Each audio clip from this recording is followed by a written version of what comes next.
Ninayo mambo mawili makubwa ambayo ningependa nizungumze jioni ya leo. Jambo la kwanza ni kuhusu barua kutoka kwa msajili wa vyama vya siasa nchini kwenda kwa Chama cha Demokrasia na Maendeleo Chadema.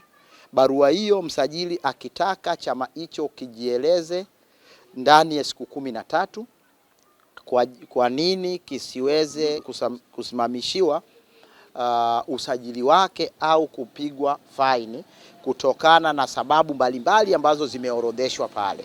Sababu mojawapo ni kwamba kauli ya makamu mwenyekiti John Heche aliyoitoa kuhusu kwamba chama kitaandaa maandamano kushinikiza kuachiliwa kwa Lissu, na kauli nyingine ni kuhusu tuhuma za mwenyekiti wa chama wilaya ya Korogwe akizungumza juu ya machafuko ya Oktoba 29 na tuhuma nyingi na kauli mbalimbali. Sasa baada ya kusoma ile barua na kuona kama mwenyekiti wa kamati ya kusukuma maridhiano ya kitaifa, nimeona niseme mambo yafuatayo.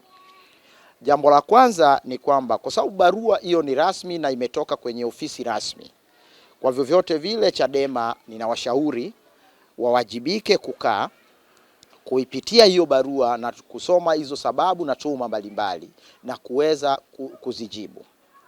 Lakini jambo la pili, ninashauri pamoja na majibu hayo, Chama cha Demokrasia na Maendeleo Chadema kupitia viongozi wake waombe audience, waombe kikao na msajili wa vyama vya siasa nchini, wakutane wazungumze, kwa sababu mimi ninaamini kwamba watu wawili wanapokuwa katika mgogoro wowote wakikutana watazungumza, na katika mazungumzo hayo yatazaliwa mambo mapya, kwa sababu katika mazungumzo kila upande msajili atasema kwamba bwana, mimi mmekwenda 1 2 3 kinyume, lakini Chadema watapata nao nafasi ya kuweza kuzungumza kwamba kufanya clarification, kutoa kwa nini haya yametokea, na kama yametokea, kama ni kweli labda kuna makosa hapo na hapa, basi mnaazimia kwamba bwana, tufute haya yote, tuazimie kwende mbele, turidhiane haya yote yasiweze kujirudia, au tufanye 1 2 3 yasiweze kufanya nini,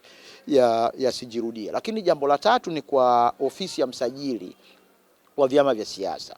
Ukifika pale kwenye ofisi ya msajili wa vyama vya siasa utakutana na maandishi makubwa yameandikwa Jumba la Demokrasia. Maana yake nini? Yaani mlangoni tu unapofika kwa ofisi ya msajili unakaribishwa na maneno kama hayo, Jumba la Demokrasia, House of Democracy. Manake pale ni eneo ambalo sio eneo la kushtakiana, kuhukumiana. Ni eneo ambalo lengo lake ni chemichemi ya kukuza na kulea, ni nyumba ambayo inalea, inakuza demokrasia, tena demokrasia ya vyama vingi vya kisiasa. Kwa msajili wa vyama vya kisiasa kama mlezi wa vyama na mtu ambaye amekabidhiwa jukumu, nitoe ushauri kwake kwamba kuna mambo mengine hayahitaji kila saa kuandika barua kwa watu ambao ni wadau wako. Kuna wakati analazimike tu, kama kuna chama au kiongozi au mfuasi wa chama chochote cha kisiasa amekwenda amefanya mambo ambayo msajili anahisi kwamba amevuka mpaka, ni wajibu tu wa msajili kuweza kuchukua simu kumpigia katibu mkuu wa chama, kwa mfano kama Mnyika, kwamba Mnyika, hebu tukutane ofisini. Kuna nini msajili? Kuna jambo tuliweke sawa. Kwa hiyo jambo kama hilo ndipo ambavyo namna ambavyo tunaweza tukalea demokrasia, kwa sababu hii nchi ni nchi yetu sote. Kwa hiyo hakuna haja ya kutunishiana misuli, hakuna haja ya kuandikiana mabarua mengi ya kutaka kujieleza, kutuma nyingi. Kuna mambo lazima tumalize tu